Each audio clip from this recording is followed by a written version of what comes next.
presents Tom Talk on Mic Season 1. शुरू करते हैं।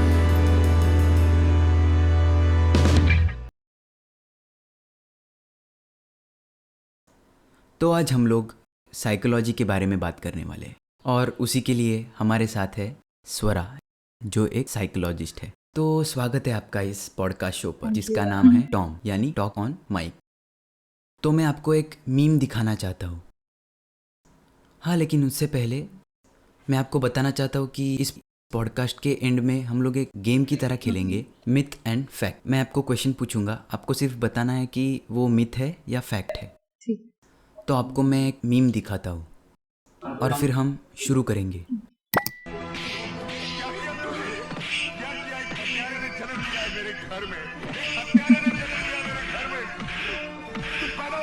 बहुत एक्सट्रीम नहीं है। लेकिन मैंने मीम आपको ये क्यों दिखाया, यहाँ पे फिल्म है हाँ, लेकिन आपके साथ ऐसा कुछ हुआ है कि आपके पेरेंट्स ने बोला कि आपने ये क्यों फील्ड चूज की? मेरे साथ तो ऐसा नहीं हुआ। मेरे पेरेंट्स काफ़ी सपोर्टिव थे शुरुआत से ही। एक्चुअली मेरा जो जर्नी भी है ना, मतलब साइकोलॉजी तक का, वो काफ़ी ऐसा बैक एंड फोर्थ था, क्योंकि मेरी माँ आर्टिस्ट है। अच्छा। राइट, तो मुझे भी आर्ट फील्ड में ही कुछ करना था। कुछ हाँ, करना था। ग्राफिक डिज़ाइनिंग करना था। तो अपना वो NID UCED का एग्ज़ाम्स होता है, उसका प्रिपरेशन मैंने किया 11th-12th में। फिर 2 साल के बाद मुझे ऐसा लगा कि अरे मज़ा नहीं आ रहा। फिर तब तक साइकोलॉजी एक सब्जेक्ट था जो इंट्रोड्यूस हुआ था 12th में, 11th-12th में। मुझे लगा इसको लेके आगे फिर देखते हैं क्या कर सकते हैं। फिर बैचलर्स में मेरे 3 सब्जेक्ट्स थे, उसमें से एक साइकोलॉजी था, तो वो अच्छा लगा। फिर TY में उसी में मेजर किया। फिर पोस्ट ग्रेड भी साइकोलॉजी लेके ही किया। और अभी साइकोलॉजी का कैसा है ना, इसको आप जिधर भी लेके जाना चाहोगे उधर लेके जा सकते हो। फॉर अच्छा। एग्जाम्पल लेट्स से आपको स्पोर्ट्स पसंद है, तो आप स्पोर्ट्स साइकोलॉजी भी स्पेशलाइजेशन कर सकते हो। अच्छा, किसी भी हाँ, फील्ड में? तो मतलब यही है प्रोफेशन की ब्यूटी है, आई वुड से, कि आपको जो भी इंटरेस्ट है ना वो आप कंबाइन कर सकते हो साइकोलॉजी के साथ, because humans are everywhere, right. जिधर लोग हैं उधर साइकोलॉजी आएगा। तो मुझे जो आर्ट में इंटरेस्ट था पहले, अभी भी है, तो मैं उसको भी अभी आगे लेके जाना चाहती हूँ। So moving forward I think I would go with art therapy, जहाँ पे मैं आर्ट लूँगी और साइकोलॉजी भी लूँगी। I do something with the both of them. तो आप उस चीज़ को एक्सप्लेन कर सकते हैं कि कैसे वर्क करता है वो आर्ट साइकोलॉजी? तो उसके लिए लेट मी एक्सप्लेन नॉर्मल मतलब psychology, how does it work, how does psychotherapy और थेरेपी वर्क। इसमें क्या होता है, हमारे जो डे टू डे लाइफ में हमें जो कंसर्न्स आते हैं वो इधर क्लिनिकल हो सकते हैं, जैसे कि डिप्रेशन, एंजाइटी, या फिर कोई पर्सनालिटी डिसऑर्डर होगा, या फिर नॉन क्लिनिकल हो सकते हैं, जैसे कि डेली लाइफ में स्ट्रेस, या फिर कंसंट्रेट नहीं कर पाते हैं, डिस्ट्रैक्शन होता है। सो हम साइकोलॉजिस्ट के पास जाते हैं। इसमें भी बहुत सारे टाइप्स होते हैं, जैसे कि clinical psychologist, clinical psychology clinical concerns के साथ काम करेंगे। काउंसलिंग साइकोलॉजिस्ट जो कि मैं हूँ, मैं थोड़े मतलब जो क्लिनिकल कंसर्न्स नहीं है उनके साथ काम करूँगी, जैसे कि लेट्स से एग्ज़ाम का स्ट्रेस होता है, तो अगर वो बहुत सारा होता है तो उसको मैनेज कैसे करना है, या फिर कोई बहुत बड़ा ट्रांजिशन हुआ है लाइफ में, जॉब चली गई है, तो उसके रिलेटेड जो भी कंसर्न आएंगे उसके साथ फिर काम करते हैं। तो अभी इसमें टिपिकली क्या होता है, हम बात करके काम करते हैं, जिसको टॉक थेरेपी बोलते हैं। पर टॉक थेरेपी सबके लिए इफेक्टिव नहीं होती है। फॉर एग्जाम्पल अगर आप बच्चों के साथ काम कर रहे हो कि उनको कोई लर्निंग डिफ़िकल्टीज है या फिर बिहेवियरल कंसर्न है, तो वो तो बच्चे हैं, राइट, उनका लैंग्वेज स्किल्स शायद वो लेवल तक डेवलप नहीं हुआ है। तो फिर उनके साथ उनके लेवल के जो भी मतलब वो जैसे कम्युनिकेट कर सकते हैं वो लेवल पे जाके उनके साथ काम करते हैं। तो उसमें art helps a lot, because art तो आता है उनको, कलर्स क्रेयॉन लेके वो काम तो कर सकते हैं। तो फिर उनके साथ फिर ड्राइंग यूज़ कर सकते हैं हम, थोड़े और क्रिएटिव उसके थ्रू बात कर सकते हैं। हाँ, मतलब वो आर्ट के कुछ थ्रू बनाएंगे, फिर उसके अच्छा। बारे में हम बात करेंगे तो ये क्या बनाया है। और बच्चों का क्या होता है ना, वो जो भी बनाते हैं यूजुअली वो वही बनाते हैं जो वो देखते हैं। राइट। तो उनका वो वर्क भी काफ़ी बात करता है उनके बारे में। फिर उसके बारे में हम क्वेश्चन पूछ सकते हैं, थोड़ा और उनको एंगेज कर सकते हैं। और ये अडल्ट के साथ भी काम करता है, not all adult prefer talking, तो आर्ट के थ्रू उनके साथ हम काम कर सकते हैं। Quite interesting. तो ये साइकोलॉजिस्ट के जॉब अपॉर्चुनिटीज़ क्या रहते हैं? मतलब कहीं अभी इंजीनियर बने हो तो किसी कंपनी में लग जाओ, तो ये फील्ड का क्या मतलब जॉब अपॉर्चुनिटीज़ क्या होते हैं? खुद का कुछ करना या फिर सो अपॉर्चुनिटीज़ है, ओके, पर कम है, ओके। बहुत सारे प्रोफेशनल्स अभी ये प्रोफेशन को चूज़ कर रहे हैं। पहले इतना नहीं था, क्योंकि अभी रिसेंटली कोविड के बाद स्पेशली आई वुड से मेंटल हेल्थ का जो अवेयरनेस है वो बढ़ गया है। तो काफ़ी सारे स्टूडेंट्स अभी इसको चूज़ कर रहे हैं, they want to specialise in it. तो प्रोफेशनल्स बहुत है, जॉब्स कम है। पर ये जो प्रोफेशन है इसकी ये एक खासियत है आई वुड से कि जो ट्रेनिंग हमें दी जाती है ना, it equips us to work on our own as well. तो प्राइवेट प्रैक्टिस कर सकते हैं। तो तो अगर जॉब भी नहीं मिले तो आप हाँ, खुद के लिए खुद के जॉब लिए बना अच्छा। सकते। तो आपका कुछ ऐसा लाइसेंस वगैरह बनता है कि सो इंडिया में फॉर नाउ लाइसेंस सिर्फ क्लिनिकल साइकोलॉजिस्ट को लगता है। RCI करके एक बॉडी है, उनका कुछ प्रोटोकॉल्स है, वो फॉलो करके फिर हमें लाइसेंस लेना पड़ता है, only then can you practise. But counselling psychologist के लिए ऐसा लाइसेंसिंग कुछ है नहीं अभी तक, पर अभी चालू है उनका। They are coming up with new policies, अच्छा देखते हैं क्या होता है। पर अभी के लिए तो काउंसलिंग साइकोलॉजिस्ट कैन प्रैक्टिस अच्छा। Without licence. मुझे एक क्वेश्चन था कि साइकोलॉजिस्ट और साइकेट्रिस्ट में कोई फ़र्क है या वो कैसे काम करते हैं? ट्रेनिंग, ऑब्वियसली ट्रेनिंग में डिफरेंस होता है। साइकाइट्री हम जो अपना मेडिकल फील्ड है वो ट्रेनिंग से हम बनते हैं, राइट। उसमें the professionals are equipped to also administer medicine, जो हम नहीं कर सकते। वो मेडिसिन दे हाँ, सकते वो हैं। मेडिसिन अच्छा, प्रिस्क्राइब कर सकते। मेडिसिन के थ्रू वो हील करते हैं। हाँ, मतलब उनका जो फार्माकोलॉजी वाला अप्रोच होता है वो ज़्यादा प्रोमिनेंट होता है। वो बातें भी करते हैं, पर जो थेरेपी का नॉलेज हमें दिया जाता है उतना इंटेंस उनको नहीं दिया जाता। उनको मोर ऑफ डिसऑर्डर्स होती है, तो कौन से डिसऑर्डर्स के लिए क्या मेडिसिन होता है, तो उनका काम थोड़ा अलग है।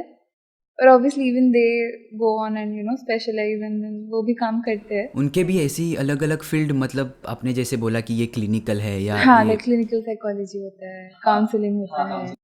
तो उसमें भी है। आई थिंक उसमें फिर क्या होगा, कौन से कंसर्न्स के साथ आप काम कर रहे हो। कुछ प्रोफेशनल्स से एंजाइटी के साथ काम करेंगे, फिर एंजाइटी में भी बहुत सारे डिसऑर्डर्स होती है। कुछ से डिप्रेशन में स्पेशलाइज करेंगे, कुछ पर्सनालिटी अच्छा, वैसा डिसऑर्डर। भी होता है। हाँ, बहुत वास्ट है ये। अच्छा, तो एक सिली क्वेश्चन था, लेकिन क्या साइकोलॉजिस्ट को डिप्रेशन या ऐसी चीज़ें होती है, क्या वो खुद हील करता है या किसी दूसरे साइकोलॉजिस्ट के पास जाता है, या उन्हें डिप्रेशन आता ही नहीं? आई विश ऐसा हो, पर हम भी ह्यूमन ही है, सुपर ह्यूमन नहीं है। होता है, हमारे भी कंसर्न्स होते हैं। सो आइडियल सिनारियो ये होता है कि हर एक मेंटल हेल्थ प्रोफेशनल, इसमें सब आते हैं, साइकाइट्रिस्ट, काउंसलर्स, साइकोलॉजिस्ट, एवरीवन, हर एक मेंटल हेल्थ प्रोफेशनल खुद भी थेरेपी लेता है, खुद भी हेल्प लेता है और दूसरों को भी देता हेल्प करता है। है। Yeah. तो आप अभी जो हमारे व्यूअर्स हैं उनमें से जो भी ये साइकोलॉजी सब्जेक्ट लेना चाहता है या करियर उसमें बनाना चाहते हैं, तो आप उसे क्या सजेस्ट करोगे कि ये गलती ना करो जिससे आपका करियर सक्सेसफुल हो सकता है? ऐसी गलती तो नहीं है, बट आई वुड से बिकॉज ये प्रोफेशन इतना टैक्सिंग है ना, इमोशनली, मेंटली, बिकॉज हमारी भी लाइफ है, right, outside of therapy sessions हमारी भी एक अलग सी लाइफ है, हमारे भी लाइफ में कंसर्न्स होते रहते हैं, विच इज़ नॉर्मल। और फिर हम किसी और को भी वो स्पेस दे रहे हैं जहाँ पे वो उनके कंसर्न्स ला पाए, राइट। तो it's like you are dealing with concerns in sessions you're also dealing with personal concerns out of session. So ये concerns at a point it gets overwhelming. हाँ, बहुत मतलब उसकी परेशानी होती है. So if you want to pursue this, be sure कि आपको ये सच्ची में करना है. आपको अंदर से वो एक आवाज़ बोलते हैं ना, गट फीलिंग, आपको सच्ची में वो बोल रही है क्या कि आपको ये प्रोफेशन में जाना है. Because it's not easy, it's exhausting. या इट्स एग्जॉस्टिंग. तो आपको प्रिपेयर होना चाहिए उसके लिए कि हाँ ईजी नहीं होने वाला है, but do I really want to do it. अगर है आपको वो तो आप कर लोगे. कोई भी कितने भी कंसर्न्स हो, कितनी भी डिफ़िकल्टीज हो, आप फेस कर लोगे. तो एक तो वो श्योरिटी होनी चाहिए खुद में. If you have that then please go ahead. It's a beautiful profession I would say. और ऐसा नहीं है कि यू नो आपको सिर्फ थेरेपी ही देनी है या आपको सिर्फ लोगों के साथ काम करना है. No, there are other things that you can also do. अभी जो कॉरपोरेट्स है like multinational companies and all, वो भी मेंटल हेल्थ प्रोफेशनल्स को रिक्रूट करते हैं for their employees to facilitate workshops. So आपको अगर लगता है कि आपको एक ही पर्सन के साथ काम नहीं करना है, आपको एक ग्रुप के साथ काम करना है, तो वर्कशॉप्स लो. आपको अगर अडल्ट्स के साथ काम नहीं करना है, आप बच्चों के साथ काम करो, आप ओल्डर अडल्ट्स के साथ काम करो. या फिर आपको रिसर्च करना है इसमें और कुछ नए जो भी फील्ड है, जो भी एरियाज है, उनमें कुछ करना है, तो आप रिसर्च करो. तो इट्स नॉट रिस्ट्रिक्टेड. आपको जो करना है, आपका जो दिल करे, you can pursue that. So I would से श्योरिटी होनी चाहिए और आपका इंटरेस्ट क्या कहता है वो बताएं. तो आपको ऐसा नहीं होता कि आपके एक दो जितने भी आपके क्लाइंट्स हैं, लेकिन 2 से ऊपर अगर आपके क्लाइंट्स हैं, तो आपको ऐसा कन्फ्यूजन नहीं हो जाता कि यार इसका भी मैंने सुना है, ये भी, तो सब ऐसा मिक्स नहीं होता? कभी आपके साथ ऐसा हुआ है? नहीं, ऐसा मिक्स नहीं होता क्योंकि this this concept of boundaries, right. तो हम खुद के लिए भी कुछ रिचुअल्स रखते हैं. लाइक लेट्स से एक सेशन लिया हमने, तो before we go into another session हम कुछ करते हैं so that we can consolidate जो भी प्रीवियस सेशन का था. हम नोट्स बनाते हैं, तो हम वो नोट्स में हमारे रिफ्लेक्शंस, ऑब्जर्वेशंस जो भी है वो नोट डाउन करेंगे. Then we will prepare ourselves and then go to another session. तो क्या आप आपके सामने कोई बैठा है, तो अगर मैं हूँ, तो आप क्या बॉडी लैंग्वेज से वो जज कर सकती है कि इसका बिहेवियर क्या होने वाला है और क्या नहीं? That's a myth. Okay, see, it's a part of it, I would say, not completely. हम माइंड रीड नहीं कर सकते, ठीक है. हम एक्सटर्नली ऑब्जर्व करके कुछ बोल नहीं सकते, बिकॉज फिर इट्स लाइक अज्यूमिंग ना. अजम्पशंस एक हद तक ट्रू होती है, आफ्टर दैट दे मे और मे नॉट बी ट्रू. तो वो जजमेंट हम नहीं पास करते जब तक हम उनसे खुद सुनते नहीं हैं, खुद बात नहीं करते, तब तक नहीं. तो आप इस फील्ड के कुछ एडवांटेजेस और डिसएडवांटेजेस ऐसे एक दो रहेंगे तो? सी एडवांटेजेस तो मतलब इट्स ग्रेट. या जैसे हम फिजिकल हेल्थ के लिए डॉक्टर के पास जाते हैं, वैसे हमारे मेंटल हेल्थ के लिए साइकोलॉजिस्ट को हमें अप्रोच करना चाहिए. And it's not like concerns होने ही चाहिए तो ही हम जा सकते हैं. नो, हम एक लेवल पे फंक्शन कर रहे हैं अभी. How do we take it forward, how do we make it better, उसके लिए भी हम जा सकते हैं टू अ साइकोलॉजिस्ट. तो प्रोज ही प्रोज है इसके. डिसएडवांटेज साइकोलॉजिस्ट के पास जाने का तो नहीं है, but as a professional if you are wanting to pursue it, then the disadvantages are that it gets taxing, it gets overwhelming. हाँ, जो मैंने पहले बहुत बताया था. और another one is, see, अगर आप इसमें पैसों के लिए आओगे, if you want to earn more, then this is not the profession for you. तो ये मेन चीज़ है. हाँ, like इसमें yes, there are professionals who earn, but क्या होता है वो एक्सपीरियंस के साथ आता है. As an early career professional, it's different. वो तो सारे ही फील्ड में है. हाँ, मतलब पर कुछ स्टार्टिंग में लोगों तो की होती है एक्सपेक्टेशंस कि हाँ. अरे मैंने इतना, बिकॉज इसमें इन्वेस्टमेंट बहुत है, राइट. हम कितना सीखते हैं. मेरा डिग्री हो गया, मतलब बैचलर्स हो गया, फिर मैंने मास्टर्स किया, अभी मैं और कोर्सेज कर रही हूँ टू अपस्किल माई सेल्फ. और इस प्रोफेशन में आप ऐसा नहीं बोल सकते कि ठीक है मेरा मास्टर्स हो गया, I am a qualified professional ना, अभी मैं सिर्फ प्रैक्टिस करूँगी. You have to constantly update yourself, constantly trainings लेनी पड़ती है. एंड उसके लिए पैसा चाहिए, तो हमारा फाइनेंशियल इन्वेस्टमेंट बहुत होता है इसमें। तो कुछ एक्सपेक्टेशंस होती है कि अरे इतना इन्वेस्ट किया है तो रिटर्न भी मिलने चाहिए, बट वो थोड़ी स्टार्टिंग रियलिस्टिकली में नहीं हाँ होती, स्टार्टिंग में नहीं होती है, वो ग्रेजुअली एज धीरे यू बिल्ड धीरे। योर प्रैक्टिस एक्सपीरियंस होता है। आप कुछ एक बुक या फिर एक कोई मूवी ऐसे सजेस्ट करना चाहते हो जो ऑडियंस ने देखनी चाहिए कि साइकोलॉजी क्या है इसके लिए? So there's this book called Maybe You Should Talk to Someone. It's by Laurie Gottlieb. बहुत सुंदर बुक है। उसमें इट्स अबाउट अ साइकोलॉजिस्ट, उनका पॉइंट ऑफ व्यू है। वो बहुत सारे क्लाइंट्स के साथ काम कर रही है और वो खुद भी थेरेपी ले रही है। तो उसमें जो ओवरलैप्स आते रहते हैं, उनके जो लर्निंग है, रिफ्लेक्शन है, वो सब उसमें उन्होंने काफ़ी अच्छी तरीके से एक्सप्लेन किया है। आई think the best thing about that book is it's relatable. अगर आप थेरेपी ले भी रहे हो, नहीं भी ले रहे हो, तो भी आप रिलेट कर पाओगे। एंड जो भी आपके मिसकंसेप्शंस होंगे से साइकोलॉजिस्ट के बारे में, या फिर थेरेपी क्या होता है, मुझे नहीं चाहिए, आई डोंट नीड इट, जो भी ऐसे मिसकंसेप्शंस होंगे for whatever reason, I think the book will help you clarify.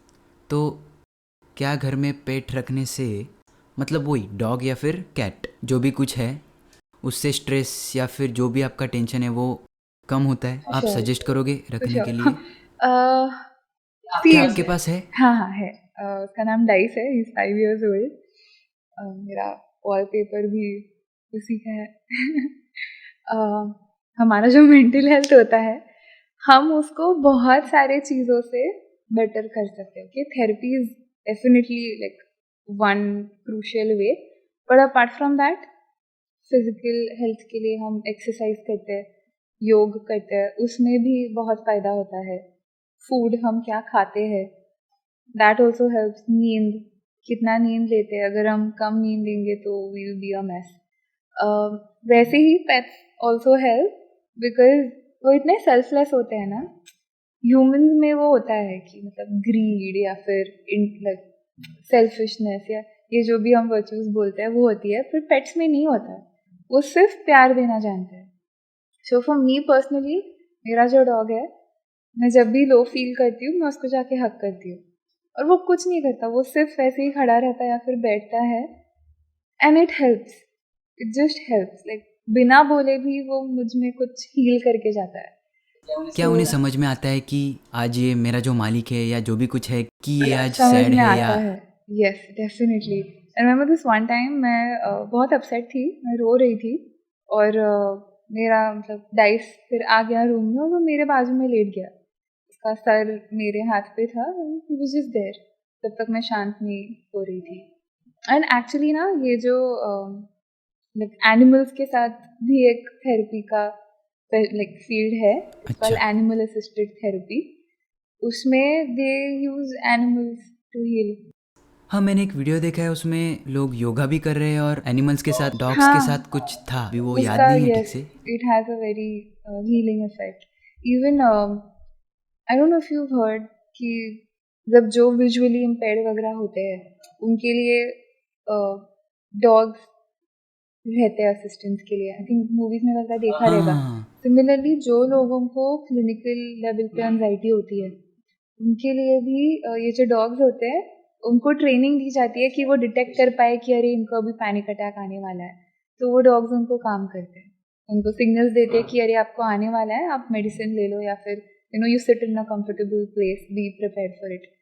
तो एनिमल्स उनमें होता है वो इनबिल्ट कुछ, we are still researching it, but they definitely बहुत रिसर्च हुआ है इन दैट डॉग्स को ट्रेनिंग देके हम कुछ चीज़ें सिखा सकती है। वैसे कैट्स के साथ इतना नहीं हुआ है, एंड होंगे उनके कुछ इनहेरेंट बायोलॉजिकल डिफरेंसेस जो हम अभी तक समझ नहीं पा रहे या फिर समझ रहे हैं, बट या मोर और लेस डॉग्स के साथ ज़्यादा काम किया जाता है मेंटल हेल्थ के फील्ड में। But also I think it's a choice, right? हम बोलते हैं ना, are you a dog person, are you a cat person. वो क्या होता है, मतलब आप किस एनिमल के साथ ज़्यादा अच्छे से हाँ रह सकते हो। I think if you are good with cats then may be they will be good, हाँ they will be good for you.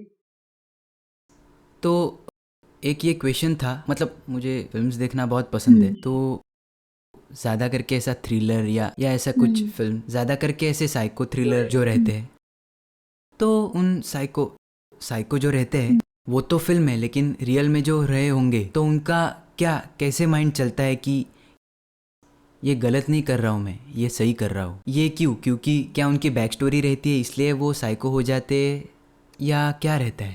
सो ये समझने के लिए तो you need to understand that there are two sides to this particular story. One is nature, the other one is nurture. Nature मतलब हम inbuilt कैसे होते हैं। अभी कोई मशीन लेंगे तो मशीन के अंदर वायर्स होती है, उनके खुद के कुछ सिस्टम होता है, तो वैसे ही हमारा भी एक दिमाग में वायरिंग होता है। तो हाउ इज़ दैट, मुझे हम अंदर से कैसे है, and this is by birth. So उसमें वो जेनेटिक पेरेंटिंग का भी होता है क्या? मतलब वो वो कैसे वो उनको नर्चर में आएगा। हाँ, नेचर में हमारे जो बायोलॉजी होती है, वो जीन्स, हेरिडिटरी, हमारे एंसेस्टर्स के साथ, एंसेस्टर्स से हमें जो भी आया है वो सब नेचर में हो गया। और नर्चर में हमारा जो हम परवरिश है, या फिर दोस्तों के साथ, फिर हाँ सोशल लाइफ कैसा है, और जो भी हमारे एक्सपीरियंसेस आए हैं लाइफ में, उनमें से जो भी हम सीख रहे हैं, all of that goes in your nurture. So अभी जो गलत काम करते हैं उनके लिए it could be like either nurture और नेचर और बोथ। मतलब कुछ स्विच होता है, मतलब कभी कभी स्विच नहीं होता। मतलब ओके, मैं एग्जांपल देती हूँ। मैं ट्रू क्राइम पॉडकास्ट सुनती हूँ काफ़ी। तो ये एक केस था, इंडिया में ही हुआ था, जहाँ पे एक 8-9 साल का बच्चा, उसने उसके सिबलिंग को, who is like a 8-month-old baby, उसको मार दिया और उसको बेरी कर दिया। Now this is such a brutal thing to do, और आप 8 years के बच्चे से एक्सपेक्ट करोगे ये? नहीं। और उसको सिखाया था किसी ने कि आपको मारना है, but he still did it, right? So where did that come from? So they say that there's a wiring हमारे दिमाग में जो उनके लिए अलग होती है। तो may be it's because of that internal difference जो वो ऐसा एक्ट कर रहे हैं। अक्सर हमारे जो मतलब ब्रेन डेवलपमेंट भी होती है, हमारा जो प्री फ्रंटल कॉर्टेक्स है, वो लाइफ में थोड़ा लेट डेवलप होता है। So for some people who offend, उनके लिए शायद वो कभी डेवलप ही नहीं होता है, या फिर उसका डेवलपमेंट ही अलग होता है। जो हमारे इम्पल्स कंट्रोल्स होती है, फॉर एग्जांपल हम जब बाइक चलाते हैं, कुछ सेफली चलाते हैं, राइट, हॉर्न देते हैं, टर्न पे सिग्नल देते हैं, कुछ रैश चलाते हैं, मतलब उनको फ़र्क ही नहीं पड़ता कि अरे कोई और भी है ये रोड पे, नहीं ये तो हमारा ही सड़क है, दे ड्राइव एनीवे। तो उनका वायरिंग अलग है, because of which they are making those choices. So ये एक नेचर का भी रीज़न हो सकता है। For some people it's what they have learned, जो मतलब बड़े होते होते उन्होंने जो भी देखा है, लेट्स से उनके आजू बाजू का जो भी एटमॉस्फेयर था, मे बी उनके फ्रेंड्स इन्फ्लुएंस, शायद गलत इन्फ्लुएंस उनके ऊपर पड़ा हो, एंड दे थॉट कि हाँ ठीक है, ये तो नॉर्मल है, चोरी कर सकते हैं, किसी को मारपीट कर सकते हैं, and then they internalise it, उनके लिए ठीक है। तो बेसिकली इसमें कोई बैक स्टोरी होने की ज़रूरत नहीं है। हाँ, इट्स नॉट इम्पॉर्टेंट कि आपकी कोई बैक स्टोरी है या फिर आप सीख ही रहे हो ये बिहेवियर, नहीं, कभी कभी वो अंदर से भी एक होता है। हाँ, या फिर it can be a combination of both. आप पहले से ही प्री डिस्पोज्ड हो कि आप कुछ गलत कर सकते हो, एंड देन एक्सपीरियंसेस भी आपको वैसे ही आते हैं, फिर दोनों की वजह से आप, सो कैन बी बोथ। तो अभी हम एक गेम खेलेंगे, जैसे कि मैंने स्टार्टिंग में बोला था, मिथ और फैक्ट। मैं आपको कुछ क्वेश्चंस पूछूंगा, आपको सिर्फ जवाब देना है कि वो मिथ है या फैक्ट, या आप उस पर कुछ बोल भी सकते हो कि आपको ये नहीं लगता है कि ये ऐसा है या वैसा है। तो हम लोग स्टार्ट करते हैं। तो फर्स्ट क्वेश्चन ये है कि क्या लोग अपना दिमाग केवल 10% ही उपयोग करते हैं? मिथ है। तो आपको क्या लगता है कि कितने % यूज़ होता है? कुछ नहीं होता, परसेंटेज में नहीं होता है। Some people use their brain 100%, some don't have choice. क्या मेमोरी एक वीडियो रिकॉर्डर की तरह काम करती है? मिथ। बिकॉज आई थिंक अगर काम करेगी वैसा तो एग्जाम्स में कोई फेल नहीं होगा बिकॉज सब रिकॉर्ड होगा. Do opposite attracts in relationship? To an extent but not always. तो मतलब मिथ है. हाँ, मिथ. क्या कोई व्यक्ति, मतलब सारे नहीं, कोई कोई व्यक्ति जो सुसाइड करने की सोचते हैं तो वो उनका इंटेंशन अपने फैमिली फ्रेंड्स या किसी प्रोफेशनल को बताते हैं? Some do, yes. कुछ लोग नहीं, मतलब वो फील ही नहीं करते उतना कंफर्टेबल कि कोई उनको समझ पाए या फिर कोई है उनके लिए, तो वो नहीं करेंगे शायद. पर मतलब मोस्ट पीपल, उनके लिए सुसाइड क्या होता है, इट्स द लास्ट ऑप्शन. मतलब सब करके देखा है, अभी कुछ नहीं है. सो देन वो सब में वो आता है कि okay they have tried talking to people but hasn't worked. तो वो क्या थेरेपिस्ट से भी बात करते हैं इसके बारे में? थेरेपी के लिए ना, आई वुड से इट्स स्टिल अ स्टिग्मा. मतलब सोसाइटी इतना थेरेपी को रिकग्नाइज नहीं कर रही है अभी भी. सो ऐसा नहीं है कि हर कोई जो कॉन्टेम्पलेट कर रहा है कि नहीं जीना है, तो इट्स नॉट लाइक हर कोई जो कॉन्टेम्पलेट कर रहा है वो आके थेरेपिस्ट के साथ बात करेगा. नो, वो शायद फैमिली मेम्बर्स के साथ, फ्रेंड्स के साथ बात करे. हाँ, पर तो क्या फिल्म्स जो है वो इम्पैक्ट उसका होता है अपनी लाइफ पर? मतलब अगर कोई, क्योंकि फिल्म में भी दिखाते हैं कि एक कैरेक्टर वो साइकियाट्रिस्ट के पास गया है, सॉरी साइकोलॉजिस्ट के पास गया है और वो खुल नहीं रहा है. तो क्या फिल्मों के कारण वो ऐसा हो रहा है कि साइकोलॉजिस्ट के पास लोग खुल नहीं रहे, मतलब अपनी फिल्म्स बता नहीं रहे? क्योंकि अभी बहुत से लोग फिल्मों से इंस्पायर्ड होते हैं और बहुत गलत चीज़ें भी करते हैं.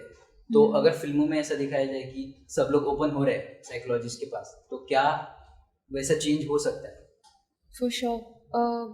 वो कौन सा मूवी था, डियर जिंदगी? हाँ, उसमें क्या था, उसमें एक बहुत ब्यूटीफुल रिलेशनशिप दिखाया था between a client and a psychologist. तो बहुत सारे लोग वो फिल्म देखने के बाद दे एक्चुअली अप्रोच्ड साइकोलॉजिस्ट. तो डेफिनेटली हम, मतलब मीडिया हमारा परसेप्शन, ओपिनियंस, बिलीव्स बहुत शेप करता है. तो ये फैक्ट है, मतलब जो क्वेश्चन था सुसाइड वाला कि हाँ फैक्ट. कोई लोग करते हैं. यस. क्या ये सच है कि हिप्नोसिस में आप किसी को चीज़ें करने के लिए फोर्स नहीं कर सकते? Honestly, hypnosis is personally a controversial topic for me. मैं उसमें नहीं मानती हूँ. होते हैं कुछ प्रोफेशनल्स जो प्रैक्टिस करते हैं, they are good at it, but I personally don't endorse it. So मैं इस पर नहीं कमेंट करूँगी.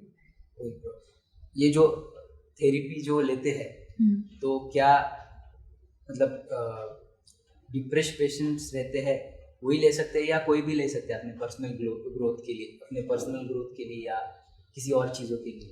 Fact, yes. Therapy is not just for clinical concerns like depression और एंजाइटी. हम डेली लाइफ जो भी हमारे रूटीन लाइफ में जो भी कंसर्न्स आ रहे हैं उनके लिए भी थेरेपी अप्रोच कर सकते हैं. ये बहुत ही सवाल एकदम क्या बोलते हैं, कंट्रोवर्शियल नहीं, लेकिन आपके लिए बहुत ही हार्ड होगा कि क्या साइकोलॉजिस्ट ओवररेटेड है? No, myth. नहीं, they're not overrated. They do make a difference. Worth the hype. तो इसी के साथ आज का ये पॉडकास्ट शो खत्म होता है. आपसे बात कर बहुत अच्छा लगा और बहुत सी चीज़ें हमें सीखने भी मिली. Likewise. और ये हमारी तरफ से एक छोटा सा गिफ्ट आपके लिए. Thank you. ऐसे ही हमारे शो पर आते रहना और हमें ऐसे कुछ चीज़ें, अच्छी चीज़ें बताते रहना. Thank you so much.